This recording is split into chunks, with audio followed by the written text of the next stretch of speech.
오늘은 주가 조작하면 바로 혼쭐 내는 독한 엄마, 디지털 엄마 민병덕 의원님 모셨습니다. 박수로 환영하겠습니다.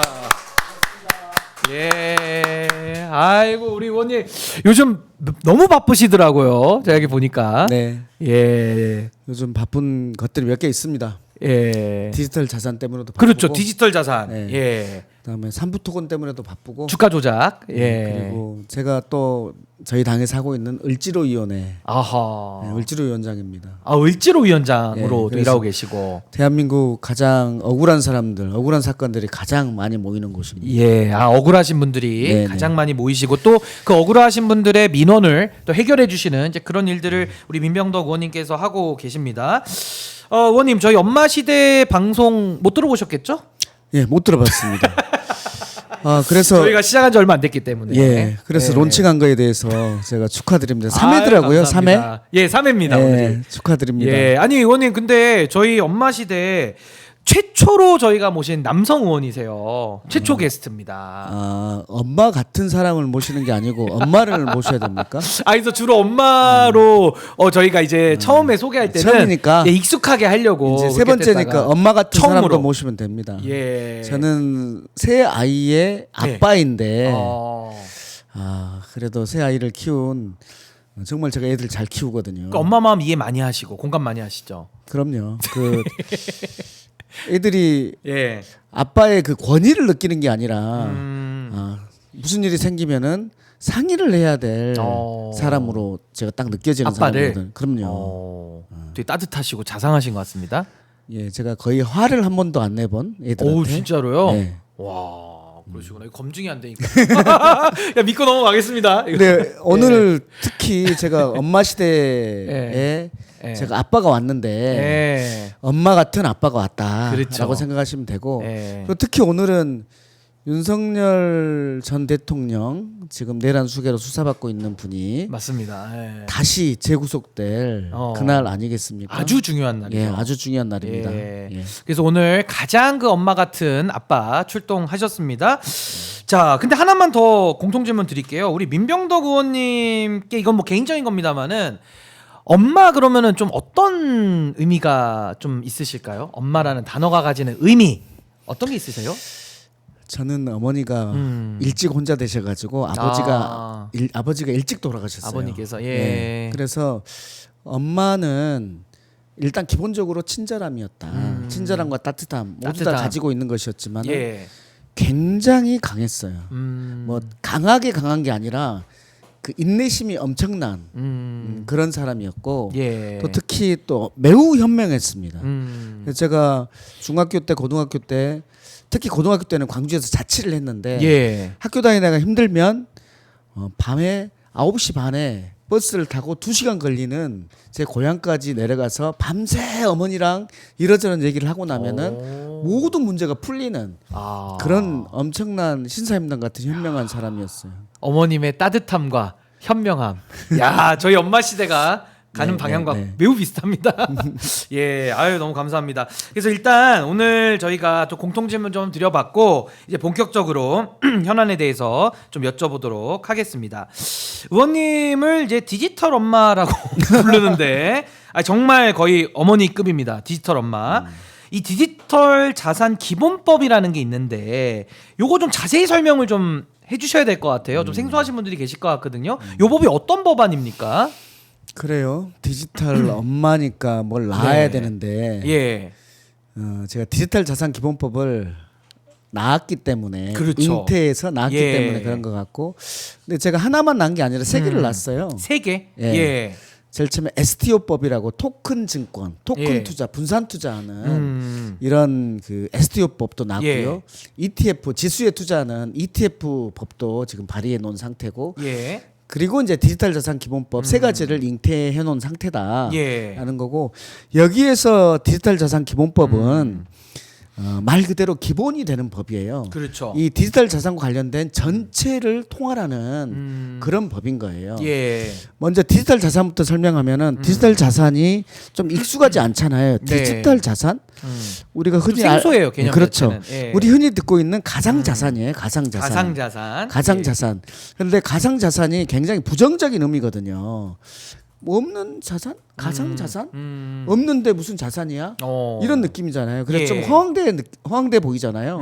그래서 가상 자산에 투자하면은 이거는 투기 같고 허황되는 것 같고 이런 느낌이었잖아요. 약간 부정적인 느낌도 예. 있습니다. 사실은. 그래서 부정적인 느낌이 있기 때문에 지금 법에는 가상자산 이용자 보호법 거기에서 불공정한 행위로 사기당하지 않으라고 하는 가상자산 이용자 보호법이 있고 예. 또 하나는 그 자금 세탁하지 말라는 특정금융법 특금법이라고 예. 이렇게 있어요. 그러니까 이렇게 부정적인 의미로만 현재 법에 들어 있습니다. 네. 그런데 지금 그 디지털 자산이라는 영역이 그러지 않거든요. 그래서 긍정적으로 바꾸면서 디지털 자산이라는 이름으로 전 업계를 돌아다니면서 제가 바꾸자 했어요. 예. 지금은 대부분이 가상 자산이 아니라 디지털 자산이라는 이름을 쓰고 있습니다. 아하, 용어도 좀 바꾸고. 용어도 바꾸고 법 예. 이름도 이제 바꾸자라고 해서 디지털 자산 기본법이라고 한 거고요. 그러면 이제 디지털 자산 옛날 코인이라고 불리는 이 디지털 자산을 예. 어떻게 누가 발행하고 누가 어떻게 유통하고 거기에 대해서 어떤 방식으로 관리 감독을 하고 거기서 생기는 문제에 대해서는 어떻게 조정을 하고 그리고 뭐 이거를 뭐 감독하고 정책들을 위반하고 이런 것과 관련해서는 예. 뭐 디지털 자산위원회 그다음에 뭐 금융위원회 그다음에 이제 이 업계에서 산업계에서 하는 시장 감시 기구 뭐 이런 것들 다 만들자라는 것들을 예. 하여간 디지털 자산이 이제 제도화될 수 있는 모든 것들이 들어있는 예. 그런 법입니다. 디지털 자산 기본법은. 예. 그러니까 가상자산이라는 말이 가지는 조금의 그런 부정적 의미도 좀 바꾸시면서 이제 디지털 자산을 좀 활성화하는 이제 그러면서 나오는 또 부작용까지 막는 이제 이런 토탈 패키지 이런 법안이라는 말씀이신데 그러니까 디지털 자산을 제도화하는 법이다. 그러니까 제도 안으로 들어오는 거죠. 네, 제도 안으로 들어오는 그렇죠. 법이다. 이렇게 생각하면 예, 되고 쉽게 생각하면 유럽은 미카법이라고 이미 2년 전에 만들어져 있었고요. 아, 유럽에서는요? 그 다음에 미국은 이번에 상원에서 지니어스 법이라는 이 법이 통과됐습니다. 예. 그러니까 이런 주요 국가에서 디지털 자산이 제도화가 지금 되었다. 예. 그러니까 우리나라도 제도화를 지금 하자라는 거고 산업계에 있는 사람들이 막 연구를 하고 기업을 해요. 예. 근데 여기에서 이러다가 내가 감옥 가는 거 아니야? 이런 상태에 있었다. 예. 근데 그분들한테 충분히 해. 우리가 가드레일을 만들어 줄 테니까 여기에서 무슨 창의를 발휘해도 돼. 라는 것을 해주려고 하는 그런 법이다라고 생각합니다. 어떻게 보면 사실 뭐 금융업에 넓게 보면 이제 금융 쪽으로 볼 수도 있는 건데 이런 쪽에 많은 부가가치나 또 앞으로도 경제 산업적 그런 맞습니다. 긍정적 효과까지도 우리가 좀 예상해 볼 수는 있겠네요. 네, 그런 종합법이다라고 생각합니다. 그러면 이 디지털 자산 기본법 지금 현재는 이제 발의만 돼 있고 이게 이제 통과까지는 안 된 거잖아요. 이제 곧 해야 될 텐데 이게 만약에 통과가 되면 우리 실생활에서는 이제 어떤 변화들을 좀 이렇게 우리가 체감하게 될지 뭐 그런 걸 좀 쉽게 한번 설명해 줄 수 있으실까요? 한번 이런 사례들 많이 봤을 거예요. 지금 동대문 시장에서는 벌써 코인을 환전하는 기계가 있을 정도로 동대문 시장에는 많이 이용합니다. 예. 중국 사람들이 또는 동남아 사람들이 또는 미국 사람들이 와가지고 코인으로 결제를 스테이블 코인으로 결제를 해요. 지금도? 네, 지금도 결제를 하고 있고 예. 그리고 우리 외국인 노동자가 많이 있으면 예. 저를 뽑아주세요 막 그럴 거 아니에요. 뭐 이런저런 조건 상관없이 저를 뽑아주세요 이럴 거 아니에요. 예. 근데 지금 구하기가 힘듭니다. 그러면은 중소기업 사장님들이 우리 회사에 와서 일을 해줘 예. 라고 하면은 외국인 노동자들이 조건을 제시합니다. 월급을 얼마 주세요도 있지만은 월급을 하나로 주지 말고 스테이블 코인으로 주세요. 예. 이렇게 얘기를 합니다. 왜냐하면 이 외국인 노동자 입장에서는 한국에 계좌도 없고 또 이것을 동남아에 있는 가족들에게 보내려면은 환전을 해야 되고 그렇죠. 또 수수료가 들어가잖아요. 또 한참 걸리잖아요. 그렇죠. 시간도 걸리고. 그렇죠. 그런데 스테이블 코인은 몇 초 후면 바로 갈 수 있습니다. 예. 그리고 수수료가 거의 들지 않습니다. 그러니까 이걸로 스테이블 코인으로 달라고 하는 겁니다. 어허. 그리고 예를 들어서 우리가 외국으로 여행을 갈 때 지금은 달러로 환전하고 뭐 또 그 나라로 환전하고 막 그러잖아요. 수수료를 예. 내면서 지금은 원화로 그 나라에서 쓰고 있는 스테이블 코인을 딱 사가지고 가면 됩니다. 그걸로만 쓰면 되는 다 거예요. 통용이 되니까. 예. BTS가 한국에서 공연을 한다. 외국인들이 외국 청소년들이 BTS 공연을 보러 온다. 그러려면 달러를 가지고 원화 스테이블 코인으로 딱 충전해 가지고 핸드폰만 들고 오면 됩니다. 그러면은 공항에 내려서부터 택시 타 가지고 모든 것들이 스테이블 코인, 원화 스테이블 코인으로 하면 된다. 근데 여기에서 코인과 관련해서 코인이 부정적인 긍정적인 것은 뭐냐면 매우 싸다. 예. 수수료가 거의 들지 않는다. 그리고 매우 빠르다. 몇 초 후면은 결제가 다 돼버린다. 네. 이런 게 있어요. 뭐 우리 소상공인 사장님이 카드를 받는다고 생각해 보세요. 카드를 받으면 카드 수수료를 1%에서 3% 정도를 내야 되고, 그렇죠. 그다음 며칠이 지나서 결제를 들어오고. 받아야 되고, 그렇죠. 그게 아니고 그 상점 주인 입장에서는 금방 받고 수수료도 안 들고 그러면 이걸로 계산해 주세요. 라고 할 수도 있겠죠. 예. 또는 카드가 아닌 스테이블 코인으로 계산해 주면 조금 더 할인해 줄 거예요. 이렇게도 할 수 있겠죠. 예. 그러니까 이렇게 많이 사용될 건데 제가 핵심적으로 얘기하고 싶은 건 뭐냐면 많은 분들이 코인 하면 부정적인 생각을 가진 이유가 엄청 등락이 심하고 예. 그렇기 때문이잖아요. 그래서 이 코인은 정말 빠르고 정말 싼데 수수료 거의 들지 않는데 등락이 심해서 지급 결제 수단으로의 기준이 안 됐던 그런 최고의 단점이 있었는데 이것을 스테이블 코인, 안정적인이라는 스테이블 코인으로 만들어 버린 거예요. 즉 코인을 발행할 때 그만큼의 돈을 예치하게 만들어 버린 거예요. 1대1로. 예. 그러니까 스테이블한 게 된 거거든요. 안정화되니까. 그러니까 예. 이게 지급 결제 수단이 된 거고 지급 결제 수단으로서의 압도적인 장점이 있는 거예요. 예. 그래서 지금 세계에서 작년에 스테이블 코인을 쓴 거래 규모가 4경입니다. 4경이요? 4경. 작년만. 네. 와. 4경입니다. 4경. 어마어마. 그거는 비자 카드 플러스 마스터카드 전체 거래량보다 많습니다. 더 많아요? 많습니다. 예. 벌써 작년에 그렇습니다. 이것은 이 압도적인 이론 때문에 엄청나게 많이 퍼지게 돼 있는 것이다라는 거예요. 그러니까 우리가 이제 지금 늦게 따라가는 거지만 빨리 좀 이건 따라갈 필요가 크겠습니다. 전 세계적으로 보면 늦은 건 아닙니다. 예. 미국이 지금 매우 앞서가고 있을 뿐이고 그 이후에 제대로 따라가고 있는 국가는 별로 없다. 예. 근데 우리나라 같은 경우는 카카오나 네이버 같은 이런 결제 수단과 그다음에 뭐 검색 수단과 이런 것들을 가지고 있는 이미 그런 나라이고 예. 엄청난 인터넷 강국이고 인프라가 다 돼 있잖아요. 그렇죠. 우리는. 예. 그다음에 또 사람들이 많이 보고 있는 K컬처라는 예. 아주 유력한 소프트 파워를 가지고 있습니다. 어허. 그러니까 미국이 지금 시작을 하고 있는 단계인데 우리도 지금 시작을 하면 그 세계 결제 시장에 어느 정도를 우리가 파악해 갈 수 있다라는 예. 것이 저는 핵심 주장입니다. 지금 뭐 국정기획위원회에서도 이거 아주 긍정적으로 보고 있는 부분이라고 할 수 있습니다. 예, 좋습니다. 그럼 저희가 이제 디지털 자산 기본법은 요 정도 저희가 아주 중요하니까 네, 좀 네. 깊게 살펴봤고요. 우리 민병덕 의원님 하면 또 다른 키워드가 있습니다. 삼부토거. 예. 그러니까 주가 조작을 파헤치시는 분이기 때문에 이걸 가장 먼저 공론화를 하신 분으로 이렇게 알려져 있습니다. 이 사건이 단순한 주가 조작이 아니고 또 정치 권력과 금융시장이 결합된 형태로 나온 뭐 특수 비리라고 할까요, 뭐 범죄 이 부분에 대해서는 좀 한번 총평을 좀 한번 해주시죠. 어떻게 이걸 처음에 문제 제기하게 됐는지. 처음에 문제 제기한 것은요. 우리가 최수근 사건, 네. 최수근 상병 해병대 이 사건이 있었잖아요. 우리 매우 안타까운 사건인데 저도 같은 나이의 아이가 그때 군대에 있었습니다. 예. 그러니까 감정이입이 매우 된 이런 상황이었고 최수근은 해병대지만 저희 아들은 특공대에 있었거든요. 예. 그런데 이제 이 최수근 상병 사건과 관련해서 이 사건에서 어떤 사람이 내가 그때 임성근 사단장 구명 로비를 내가 해줬어 라고 막 떠버리고 다니는 사람이 있었어요. 예. 이 사람이 해병 출신이고 우리 김건희랑 내가 가까우니까 금융 로비를 내가 해줬어. 이렇게 떠버리고 다니는 사람이 있었어요. 근데 그 사람의 단톡방에 예. 뭐가 나왔냐면 멋진 해병이라는 단톡방이거든요. 3부 토건, 3부 내일 체크하고 이렇게 딱 있어요. 예. 3부 내일 체크하고. 그러니까 그 다음 3부 내일 체크하고를 본 다음 그 다음 글이 뭐냐면 네 감사합니다 이렇게 붙어 있어요.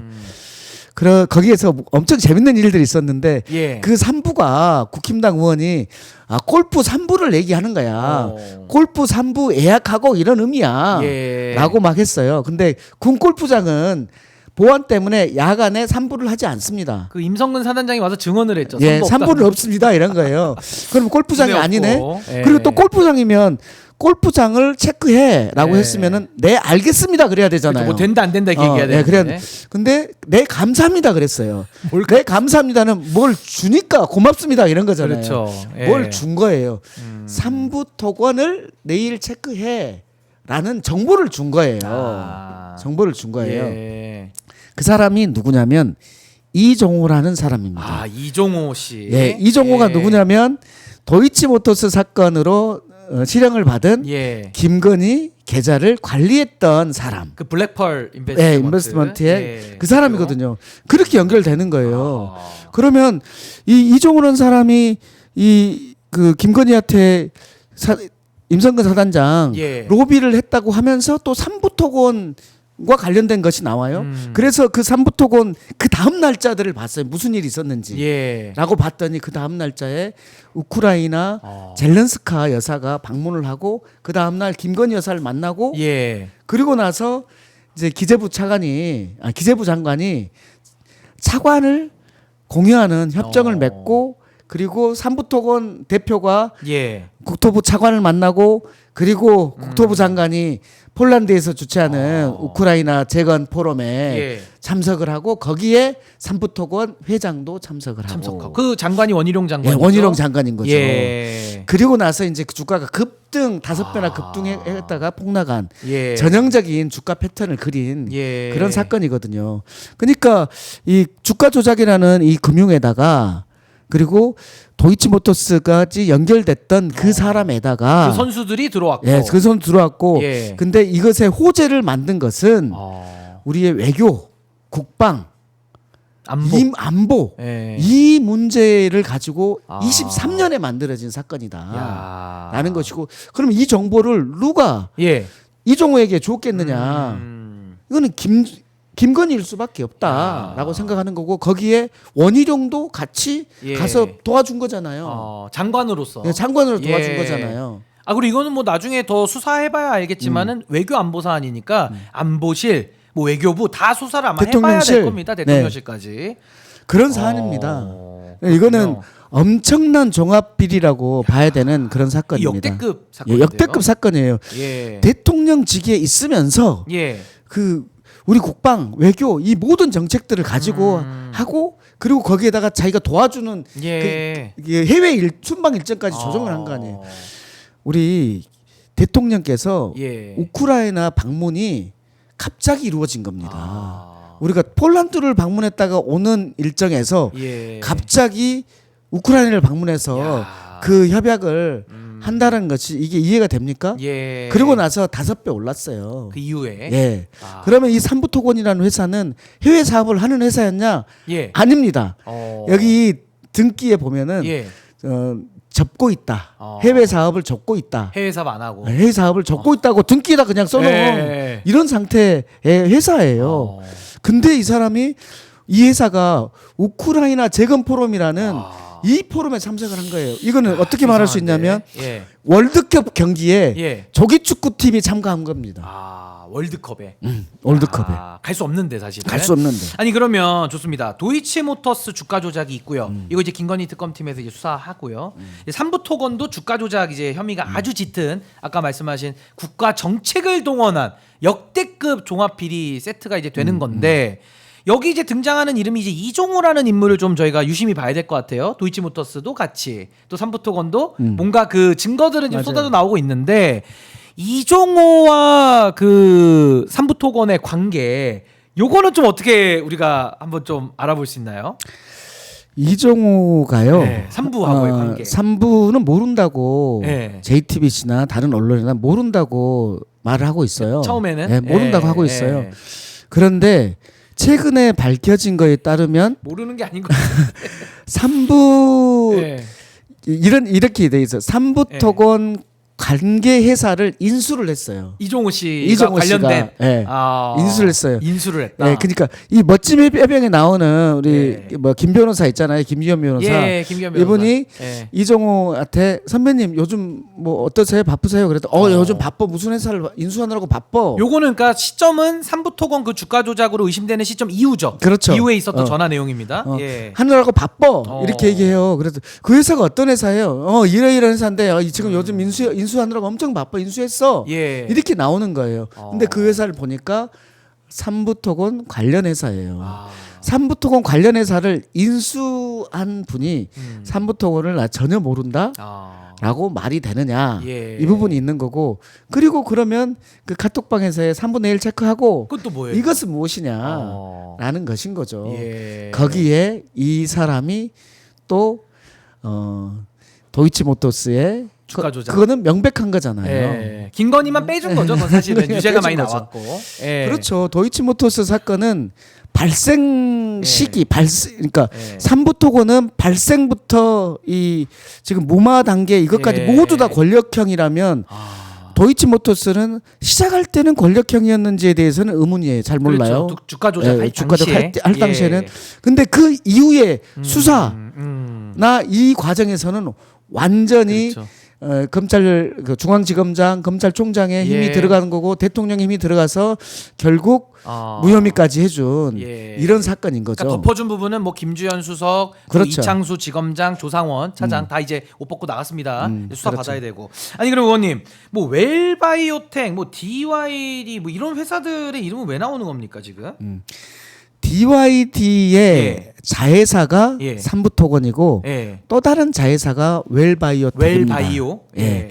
그런데 우리는 삼부토건은 3분의 1 체크하고 예. 이것 때문에 세상에 드러난 것이지만 웰바이오텍은 안 드러난 안 거예요. 드러나죠. 그런데 삼부토건하고 똑같습니다. 여기도 똑같아요. 똑같습니다. 웰바이오텍도 야. 그 우크라이나 재건 포럼에 갔고 예. 그다음 주가도 똑같은 등락폭이고 또 등락이고. 네, 똑같은 등락폭이고 여기에 특이한 게 하나 있습니다. 어떤 거죠? 전환사채가 나옵니다. 전환사채. 전환사채. 예. 전환사채는 사채인데 예. 주식으로 바꿀 수 바꿔주는. 있어요. 그러니까 예. 주가가 올라가면 사채인데 주식이 올라가네. 그러면은 바꿔줘. 주식으로 딱 바꾸면 돼. 예. 그런데 그럼 전환사채의 주인이 누구야? 채권자가 누구야? 안 나옵니다. 안 나와요? 예, 안 나옵니다. 그러니까 이름을 숨기면서 아주 빨리 현금화할 수 있는 것이 전환사채입니다. 예. 그러면 우리가 파악하기로 한 440억 정도를 전환사채 전환을 해 나갔어요. 예. 그러면 이 돈이 누구에게 갔을까요? 이것이 지금 가장 큰 의문이고 이거 추적해야겠네요. 네. 또. 이것이 또 문제가 된 이유, 세상에 드러난 이유는 뭐냐면 예. 웰바이오텍이 계속 새로운 사람들이 인수를 했어요. 그러니까 새로운 인수한 회사의 대표가 전임 대표를 고발을 했어요. 왜 이때 부당하게 전환사채를 발행해가지고 현금화를 시켜줬다. 이건 배임인 것 같다라고 배임이다. 고발을 한 거예요. 그러니까 이게 드러난 거예요. 고발해서 드러난 네, 거예요. 고발해서 드러난 거예요. 근데 알고 보니 또 삼부랑 비슷한 형태로 네. 그렇고, 이 조작의 형태가 좀 예. 나오고. 예, 그러고 있는 거죠.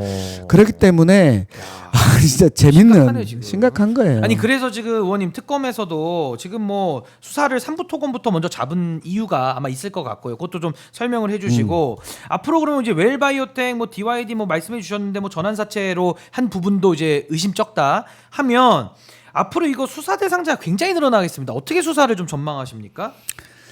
기본적으로 지금 제가 작년 24년 예. 7월 달에 이 문제를 제기했거든요. 그 제기할 때가 지금 금융위원장 인사청문회 때 제기한 겁니다. 예. 그때 제기를 했는데 그러면 이거는 이 사건은 1년 전에 있었던 사건이에요. 23년 5월 달부터 7월 달 사이에 있었던 주가 조작 사건이거든요. 그런데 1년 뒤에 제기를 했어요. 예. 그리고 그러면서 이 그래프를 보여줬어요. 이게 전형적인 주가 조작 그래프 아니냐. 똑같다. 똑같다. 예. 어떠냐라고 했는데 저희 그 시스템이 있는데 주가 조작 관련된 이상 거래를 감시하는 시스템이 있는데 이것들이 아마 밝혀졌을 것이다. 전형적이라면. 뭐 그런데 그러지 않았다면은 이거는 이상 없다? 그러지 않았을 것이다. 자기는 이 그 우리 주가 조작 감시 시스템을 신뢰한다. 이렇게 계속 말씀을 하시더라고요. 예. 그래서 그럼 이거 빨리 조사를 해라. 조사해라. 라고 했더니 이제 그때서 이제 조사를 하기 시작한 거예요. 그리고 조사해서 이상 거래 갔다라고 해가지고 그것을 이제 금감원에 맡겼어요. 금감원에서 6개월을 끌었습니다. 근데 금감원도 사실은 그 윤석열의 오른팔 아닙니까? 오른팔이잖아요. 이복현 원장, 금감원장이잖아요. 검사 출신. 금감원장이 작년 11월 26일 그 내란 직전에 모였었거든요. 예, 모임도 했고. 예, 그 모임했고 그때 김건희 특검을 하고 막 그거에 대해서 이제 뭐 거부권 행사하고 그 시점이에요. 한이 많이 할 때죠. 많이 할 때. 내란 전에. 그때 모였거든요. 안가에. 안가에서. 그래서 저는 이 부분에 대해서도 이복현도 문제가 있다라고 보는데 결국 이복현이 올해 4월달 정도에서 이제 검사 결과를 검찰에 보냈어요. 이건 주가 조작에 의심이 있다라고 고발을 하면서 보냈는데 고발을 이 삼부토건 관련자들만 한 거예요. 여기에서 가장 이것이 문제됐던 것은 이종호가 왜 삼부 내일 체크하고 했지? 주범을 찾아야 되는데. 그랬지. 그리고 원희룡은 왜 갑자기 축사를 하러 해외까지 가지? 이거고. 그리고 거기에 왜 삼부토건은 가 있었지? 그리고 여기에 김건희는 연결돼 있나 안 돼 있나? 그다음 웰바이오텍 이건 어떻게 됐나? 이래야 되는데 이런 건 없이 그냥 축소했네요. 축소돼 가지고 된 거예요. 그래서 제가 올해 그 상임위에서 현안질을 했었잖아요. 그 고발을 했을 때 그러면은 김건희는 어떻게 된 거냐라고 딱 했더니 그러니까 왜 빠졌냐라고 했더니 그 한숨을 확 쉬었던 이복현의 한숨. 이 사건이 그 사건입니다. 그렇게 또 연결이 되는군요. 그래서 어쨌든 이 사건은 그 이 삼부토건 관련자들 하는 것도 맞지만 이종호, 그다음에 원희룡, 그다음에 국토부 차관, 국토부 차관도 왜 그 시기에 삼부토건 회장을 그때 만났냐라는 부분이 있는 거잖아요. 그다음에 김건희, 그다음에 이 웰바이오텍의 전환사채의 주인은 누구인가, 그 돈의 흐름 이런 것까지 다 파악을 해야 되는 굉장히 넓어져야 될 사건이다. 아니 그러면 궁금한 게 이제 민중기 특검에서 제일 먼저 1호 사건으로 이제 삼부토건 주가 조작을 잡았는데 뭐 이렇게 크니까 이제 아마 먼저 잡았겠죠. 근데 이거 압수수색 하러 가니까 삼부가 또 사무실도 이전하고 뭐 미리 알고 했는지 아닌지도 한번 따져봐야 되겠지만요. 그래놓고 또 이제 삼부토건 관계자들이 싹 다 부르지 않습니까? 뭐 전직 회장, 현직 회장 뭐 다 부르는 건데. 이러면 이게 수사가 이게 어디로 튈지도 잘 모르겠어요, 그죠? 이게 자금 흐름을 또 쫓다 보면 다른 게 또 나올 수가 있고 또 수사를 계속 덮어왔기 때문에 관련자들이 굉장히 많을 것 같거든요. 이거 수사 전망을 좀 어떻게 하십니까? 삼부가 윤석열 부부하고 옛날부터 관련이 있었던 회사잖아요. 그 회장님이 그 조성옥 회장 선을 놨다는 거죠. 선을 그러니까 이제 결혼과 관련 중매를 해줬다라는 그런 회사잖아요. 그렇죠. 공교롭게 그것이 계속 이어지고 있는 거예요. 지금까지도. 그리고 그 이종호 씨가 김건희랑도 연관이 있고 또 그 조 회장의 아들과 뭐 관련된 일도 좀 봐줬다 이런 얘기도 지금 나왔고요. 이 굉장히 의심스러운 부분이 많습니다. 여기에는 굉장히 그 고구마 덩굴처럼 이것저것들이 굉장히 많을 것이다라고 봅니다. 즉 우리나라 자본시장이 왜 이렇게 돼 있지? 라고 하는 것부터 1년 동안 그것이 시스템에 의해서 걸러지지 않았다는 거잖아요. 기본적으로. 그러니까 덮었다는 거죠. 그러니까 걸러지지 않았다면 우리 시스템을 믿을 수 있어? 우리 자본시장과 관련한 주식을 투자하려면 신뢰를 해야 되는데 여기에 다 사기꾼들만 있다면 어떻게 신뢰를 할 수 있겠습니까? 그래서 우리나라 이제 이상거래 시스템을 감지하는 거 이것이 제대로 작동했어? 안 했다면 이것도 엄청난 일인 거예요.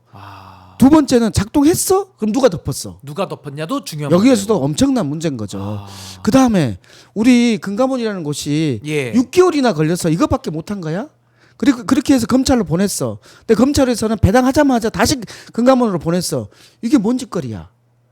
이런 부분들에 대해서도 해야 되는 사건이에요. 금감원이 선수들인데 그 공무원들이 그러니까요. 이거 발견 못한다는 것도 말도 안 되고요. 제가 볼 때는 제가 특검 입장에서는 그래서 가장 효능감이 있는 사안이다. 김건희 16개 중에서 이제 크다. 이게 크기도 하지만은 이런 측면도 있는 거예요.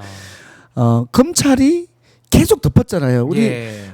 뭐 이제 거래소에서 한번 덮어진 경향이 있고 금감원에서 좀 덮어졌고 검찰로 예. 보냈는데 또 덮어가지고 돌려보내고. 보냈어. 그래서 실질적으로는 수사가 제대로 돼 있지 않은 예. 이런 상황이기 때문에 빨리 수사를 해서 성과를 보여줄 수 있는 특검의 성과를 보여줄 수 있는 이런 측면도 있다. 또 다른 측면은 완전히 모든 것이 다 연결돼 있는 예. 그런 측면도 있어서 특검의 입장에서는 굉장히 효능감이 있는 이런 것이었을 것이다라고 보입니다. 아니 근데 이거를 삼부토공 그냥 주가 조작 이렇게만 알고 있었는데 의원님 설명을 들으니까 이게 정말 사이즈로는 정말 제일 많이 소환돼야 될 것 같아요. 그렇죠. 제가 보니까 엄청 크네요 이게. 그렇다니까요. 액수도 크고. 네. 아니 그렇게 되면 민중기 특검에서 김건희 씨에 대한 신병 확보 이런 건 언제쯤으로 좀 예상은 하십니까? 뭐 당장은 힘들 것 지금 같은데. 압수수색 플러스 관련자들 조사 이럴 텐데요. 근데 삼부토공과 관련해서는 이렇게 진행되고 있지만 명태균 사건과 예. 관련해서는 제가 보기에는 거의 확보돼 있다고 보이거든요.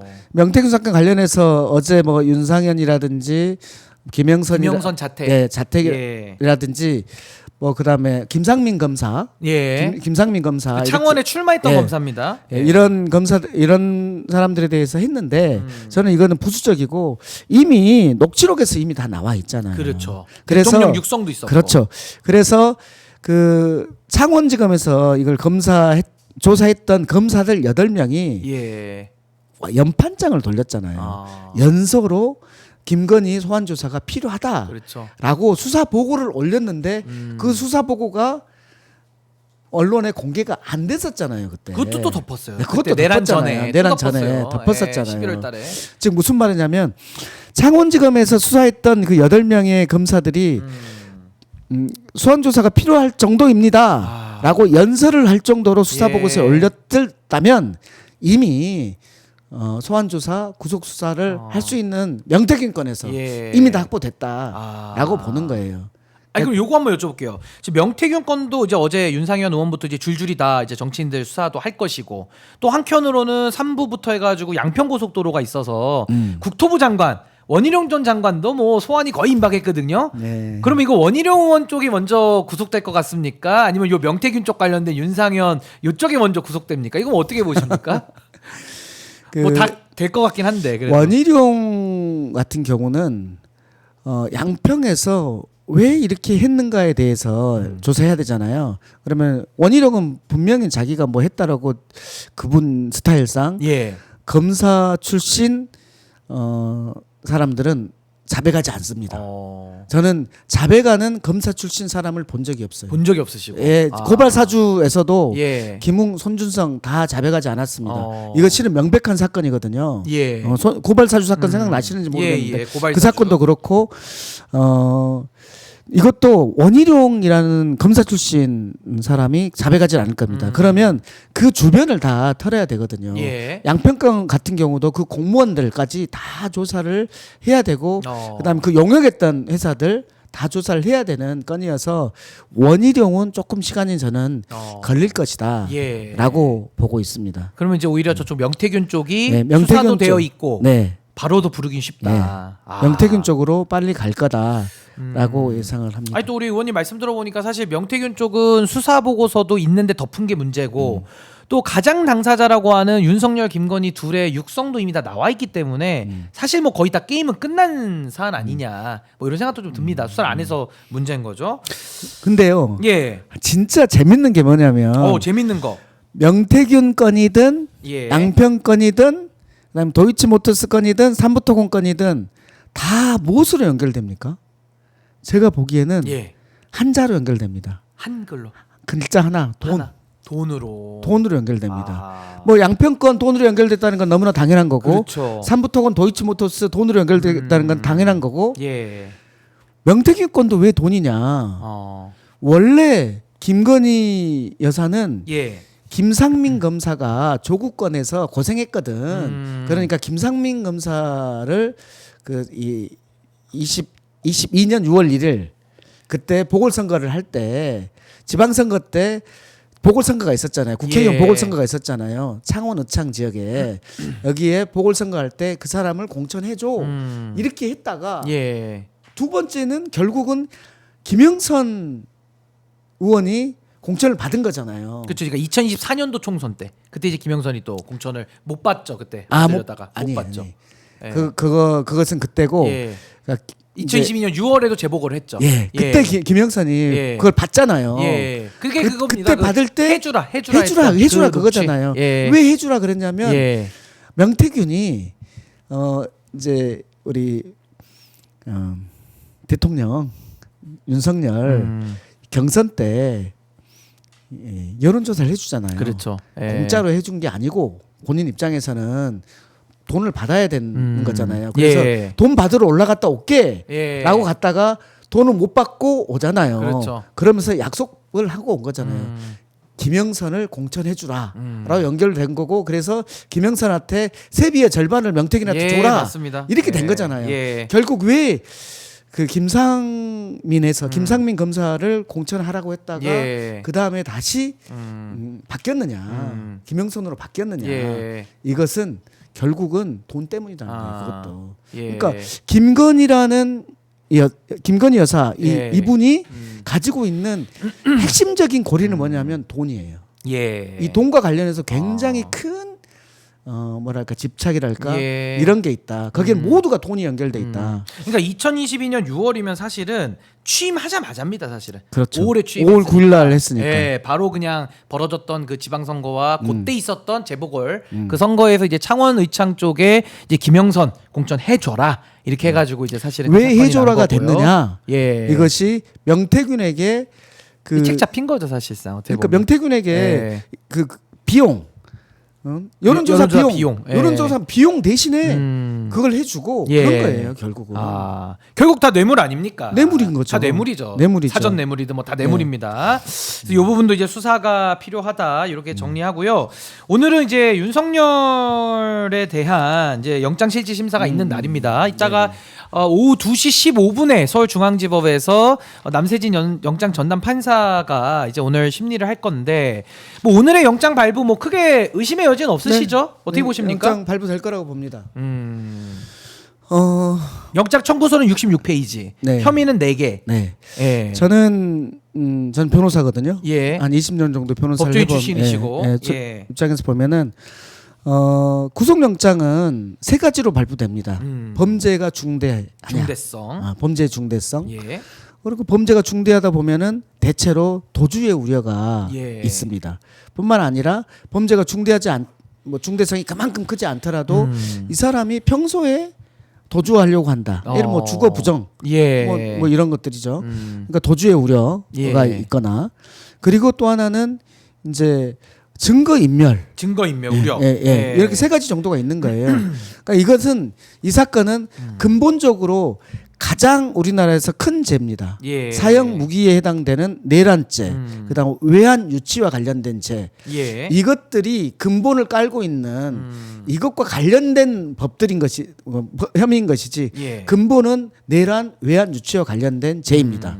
예. 그리고 그것과 관련된 부하들은 다 구속돼 있습니다. 그러니까 본인만 지금 백주 대낮에 할부하고 있는 이런 사건이다. 엄청나게 중요한 사건이다라는 것이고 도주와 관련해서는 체포를 피하기 위해서 지금 한남동에서 난리를 쳤던 영장 집행을 방해한 거. 방해한 예. 그 경험들이 지금 너무나 많이 있는 거 아닙니까? 예. 또 증거인멸과 관련해서는 기본적으로 증거인멸과 관련된 것이 죄로 들어가 있는 거예요. 비아폰, 그 뭐 삭제 지시. 비아폰 이런 삭제 거. 지시. 예. 비아폰이라는 것은요, 지금 내란의 블랙박스입니다. 내란과 관련된 블랙박스가 이 비아폰에 비아폰에 있습니다. 들어 있고. 예. 저는 이 내란과 관련해서 대한민국 검찰이 아무런 역할을 안 했을까에 대해서는 아니라고 생각하거든요. 예. 당연히 했을 거다. 윤석열 대통령은 검찰총장 출신 대통령입니다. 예. 자기의 친정 가장 잘하는 데가 검사입니다. 그런데 자기가 모르는 경찰 군인들하고만 내란을 저질렀다? 검찰이 들어가지 않았다? 말도 안 됩니다. 오히려 더 이상하죠. 그런 거죠. 검찰이 예. 당연히 들어가 있을 텐데 제가 내란 국정조사를 하면서 검찰에게 물어보니까 자기는 상해 안 했대. 아무것도 안 했대. 네. 비아폰도 없었대. 근데 그런데 비아폰 나왔잖아. 예, 나왔지 나왔죠. 않습니까? 예. 이 비아폰이 그 검찰에서는 이 비아폰이 터지는 것이 너무나 가장 두려운 것이 비아폰이에요. 그래서 비아폰을 우리가 압수수색하고 이런 것을 그렇게 막았던 겁니다. 예. 심우정 검찰총장이. 근데 그 비아폰 삭제 지시를 예. 한 거예요. 이것이 증거 인멸이잖아요. 그렇기 때문에 이 사안은 구속을 하지 않으면 대한민국 사법이 또 난리가 나는 그렇죠. 예. 이런 사안인 겁니다. 사실은 구속 취소로 어거지로 빼준 거 아닙니까? 엄밀히 말하면 구속 취소 제가 심우정하고 변호사 같이. 20년 했는데 예. 구속 취소라는 것을 한 번도 주장해 본 적이 없습니다. 20년째 법조인 한 번도 한 못 번도 본 거를 주장해 본 적이 없어요. 윤석열에게 적용해주는 예. 특혜. 그리고 이거 그리고 정말. 단 그 사람에게만 예. 해주고 그리고 그 다음에 기준을 또 바꿨습니다. 또 기준을 바꿨어. 또 바꿨어요. 아 그리고 의원님 그건 어떻습니까? 아니, 저는 예. 잠깐만 질문 받기 말씀하시고요. 저는 여기에서요. 예. 그럼에도 불구하고 우리 검사님들께서 예. 단 한 명도 이거 문제 있다라고 공개 표명을 한 사람이 한 명도 없다. 예. 여기에서 내가 같은 법조인 뭐 연수원을 같이 많이 다녔던 예. 사람들로서 씁쓸하다. 아. 단 한 사람도 이거 단한 잘못됐다라고 명도? 사람이 없냐. 같이 법을 배웠는데 없습니다. 아니 근데 그건 어떻게 보세요? 아니 비아폰이라는 게 뭐 익숙치도 않지만 일반인들이 접근할 수도 없지만은 뭐 보안이나 안보를 위해서 사실 뭐 도청이나 이 부분 때문에 비아폰을 일부가 쓰는 건데 이걸 어떻게 노상원 같은 사람도 쓰고 김건희는 뭐 당연히 매일 썼고 또 검찰도 갖고 있고 총장도 쓰고 대검 차장도 쓰고 이거 어떻게 봐야 됩니까? 이거 어떻게 관리를 했길래 비아폰을 다 뿌려서 썼을까요? 그러니까 공적인 마인드가 전혀 없는 겁니다. 예. 예, 사적 이익을 위해서 어떻게 하면 이게 들키지 않을까? 라는 방식으로 공적인 것들을 써버린 겁니다. 야. 예. 우리 비아폰은 이제 국가 안보를 위해서 쓰는 거잖아요. 그렇죠. 외국에서 이것을 도청하지 않을까? 예. 이런 걸 가지고 쓰는 거잖아요. 비밀스런 예. 국가 안보를 위해서 쓰는 것인데 이것을 비밀스런 범죄를 저지르는데 예. 썼다는 거 아닙니까? 그럼 앞으로 이제 오늘 윤석열 씨에 대한 영장이 발부가 되면 이제 구속 수사합니다. 또 내란 재판 받고 있는 것도 있고요. 앞으로 그러면 조은석 특검은 뭐 탄력을 받는다고 봐야 되겠죠. 앞으로 뭐 외환 수사나 이쪽으로는 어떻게 펼쳐질 걸로 전망을 하십니까? 외환과 관련해서도 저희 내란 국정조사에서 많은 지적들이 있었습니다. 그때 이제 합참 의장이나 이런 분들이 직을 걸고 그런 일이 없다고 했어요. 예. 직을 걸고. 예. 그래서 제가 이렇게 물었었거든요. 내란이 발생한다는 것에 대해서 당신 알았냐? 그것도 몰랐으면서 외환이 발생 안 해, 외환 유치를 안 했다는 것에 대해서는 너희가 어떻게 그렇게 확신나냐? 예. 난 그게 좀 이상하다. 내란도 이렇게 많은 군이 동원된 거에 대해서도 합참 의장이 몰랐으면서 외환 지금 무인기를 이렇게 보냈는데 무인기 덜 떨어진 무인기를 보낸 거예요. 예. 소음이 엄청나게 많은 무인기를 보낸 거예요. 그리고 거기 내부에서도 진술이 있었지 않습니까?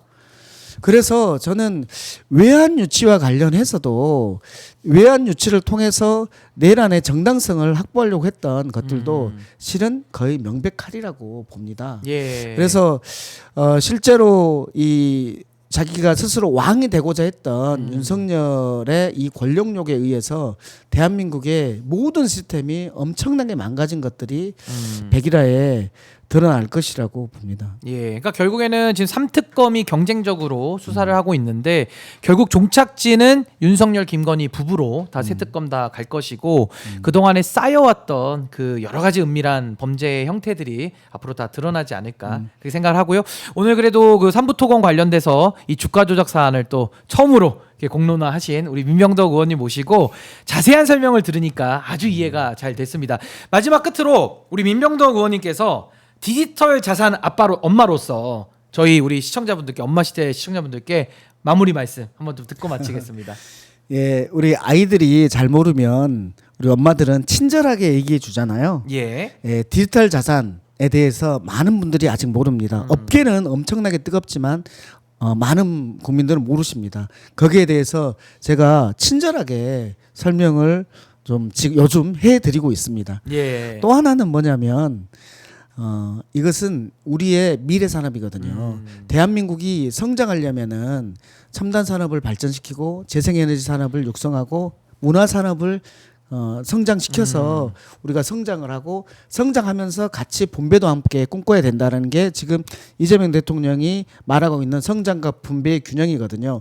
그 핵심 축에 디지털 산업이라는 게 있습니다. 디지털 자산이라는 엄청난 결제 시장이 있어요.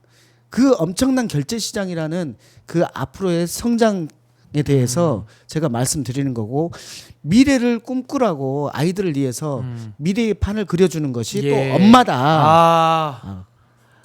빌드업이 너무 좋으신데요. 엄마는 강하고 엄마가 미래를 준비하시겠다. 네. 디지털 자산 어머니 우리 민병덕 의원님과 지금까지 함께했습니다. 의원님 대단히 감사합니다. 네.